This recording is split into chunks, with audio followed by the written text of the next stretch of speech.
फाज़िल बरेलवी कहते हैं तुमने कहा था कि ख्याल आए तो नमाज होती है कि नहीं, हमसे पूछो जब तक मदीने वाले का ख्याल ना आए नमाज होती ही नहीं।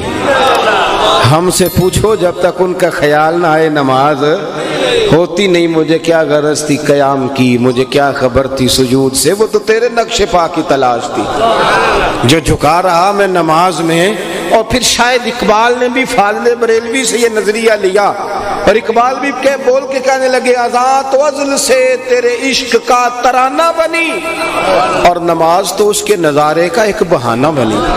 पांचवी बात ये कि वो हमारे अकीदे पक्के करने वाले थे। ये दौर कमजोरी का दौर है, बिलखुसूस जवान आदमी जो हमारे ज़माने में जो लोग बड़े हुए हैं, जिन्होंने हर जगह लोगों को लड़ते ही देखा है, हर जगह उन्होंने टीवियों पे सियासतदान लड़ते देखे हैं, उन्होंने मोबाइलों पे मौलवी लड़ते देखे हैं, उन्होंने आस्थानों पे पीर एक दूसरे से लड़ते देखे हैं, सगे भाई एक दूसरे से गद्दी के लिए लड़ते देखे हैं। नई नस्ल कमज़ोर पड़ गई है। मैं मुकदमा पेश कर रहा हूँ अपनी मिल्लत के जवानों का। वो पूछते हैं कि साहब हमें तो बताओ ना सही कौन है गलत कौन है। जो सच्चा स्टेज है अहले हक का, उस पर भी जब लड़ाइयाँ होती हैं तो फिर कौम तकसीम होती है कि यार पता तो चले जाना किधर है, रास्ते का तयन तो करो, आखिर ठीक कौन है, कोई क्राइटेरिया बनाओ, कोई ऐसी बात तय कर दो कि ये कसौटी है जिसके से परख कर लोग गुजरेंगे। और फिर वो बेचारा थका मांदा चला गया, उसने कहा सियासतदान भी झूठे थे, फलानी जगह भी रट्टा था। किसी दरवेश के पास जाके बैठता हूँ, उससे जाके कहा बाबा जरा देखना मैं परेशान क्यों हूँ, तो बाबा कहते तुझे काला जादू हो गया है, तेरे अपने ने करा दिया। वो और डबल माइंडेड हो गया, अल्लाह जाने कौन अपना है, किस चक्कर में डाल दिया कौम को। किधर जाए ये बच्चा, किसके सामने मुकदमा लड़े, ये किसको। मैं बरतानिया की एक यूनिवर्सिटी एक इदारे से छोटा सा विजिट करके बाहर निकल रहा था, तो एक नौजवान ने मेरा पीछे से पल्लू पकड़ के थाम लिया, कहने लगा मौलाना मैं आप समेत किसी को भी देखता हूँ तो तनकीद की नज़र से देखता हूँ, कुछ चीज़ें मुझे आपकी अच्छी लगी हैं, सारी नहीं। एक सवाल कर लूँ ज़रा तिरछा सा है।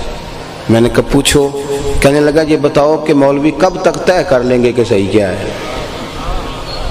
आप ये मुझे बता दें, आप तय कर दें ताकि हम, ये एक सवाल है, इस पर ज़रूर अहले इल्म को, अहले मोहब्बत को तवज्जो करना। कल तक जिन बुजुर्गों पर हम पूरी तौर पे मुत्तफिक थे, हम दाता साहब पे मुत्तफिक थे, हम गौसे पाक जिलानी पर मुत्तफिक थे, हम आला हजरत बरेलवी पर मुत्तफिक थे, फिर आज हमें क्या हो गया है, हम हजरत पीर मेहर अली शाह पे मुत्तफिक थे, फिर क्या हुआ आज कोई नई से नई बात करता है, नई से नई। क्यों ऐसी तकसीम की जाती है कि जो आने वाली नस्ल को मजीद एक जहनी इंतशार का सबब पैदा करे।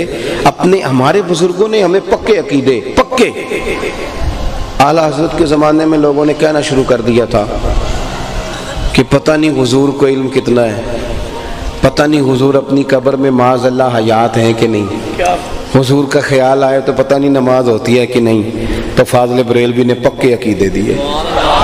फरमाया अगर इख्तियार की बात पूछो तो वो हबीब है, अगर शरीक हो तो फिर तो आधा आधा होता है ना, और मुहिब महबूब हो तो जो मुहिब का वो महबूब का। फरमाने लगे मैं तो मालिक ही कहूँगा, क्योंकि हो मालिक के हबीब, यानी महबूब व मुहिब में नहीं मेरा तेरा। और बड़े दलाइल दिए, बड़े दलाइल दे के कहने लगे क्यों लोगों को परेशान करते हो, एक गुंबद खजरा ही तो है जहाँ जाके माड़े दुख सुना लेते हैं, वहाँ भी शक पैदा कर रहे हो कि हयात हैं कि नहीं। दो कस्में उठा के कहने लगे किसी बेवकूफ की बात में ना आना, तू जिंदा है वल्ला, तू जिंदा है वल्ला, तू जिंदा है वल्ला, तू जिंदा है वल्ला, बस मेरे चश्मे आलम से छुप जाने वाला।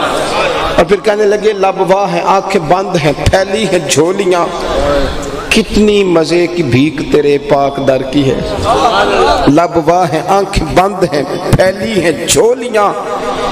और फिर कहने लगे या रसूलल्लाह अंधेरा बड़ा सख्त है, धूप बड़ी कड़ी है, हमें ना मेहरबानी करें आप अपनी तजल्ली दें ताकि अकीदा पक्का रहे। کہنے لگے کہ ماہ مدینہ اپنی تجلی عطا کرے، اے ماہ مدینہ ہمیں اپنی تجلی عطا کرے، یہ گھٹتی بڑھتی چاندنی تو پہر دو پہر کی ہے، یہ تو پیر دو پیر رہے گی، ہمیں اپنی۔ پھر فاضل بریلوی کہتے ہیں تم نے کہا تھا کہ خیال آئے تو نماز ہوتی ہے کہ نہیں، ہم سے پوچھو، جب تک مدینے والے کا خیال نہ آئے نماز ہوتی ہی نہیں، ہم سے پوچھو جب تک ان کا خیال نہ آئے نماز ہوتی نہیں۔ مجھے کیا غرض تھی قیام کی، مجھے کیا خبر تھی سجود سے، وہ تو تیرے نقش پا کی تلاش تھی، جو جھکا رہا میں نماز میں۔ اور پھر شاید اقبال نے بھی فاضل بریلوی سے یہ نظریہ لیا، اور اقبال بھی بول کے کہنے لگے اذان تو ازل سے تیرے عشق کا ترانہ بنی، اور نماز تو اس کے نظارے کا ایک بہانہ بنی۔ اور حضرت بلال حبشی رضی اللہ تعالیٰ عنہ کو مخاطب کر کے علامہ اقبال کہتے ہیں ادائے دید سراپا نیاز تھی تیری، اے بلال ادائے دید سراپا نیاز تھی تیری، بس کسی کو دیکھتے رہنا نماز تھی تیری، بس کسی کو دیکھتے رہنا۔ چلیں اب اقبال کی بات کی، اعلیٰ حضرت کی ہے، تو ہم چونکہ پنجابی ہیں اور یہ پنجاب ہماری دھرتی ہے، تو ایک بات ہمیں اپنے بزرگوں کی بھی تو کرنی چاہیے نا۔ وہ کہتے ہیں نماز پڑھا کہ میں تیں ول ویکھا، او مینو کعبہ بھول گیا آئی، بھول گئیاں نی سب سوم صلاتاں، ہکو یار دا فکر پہ آئی۔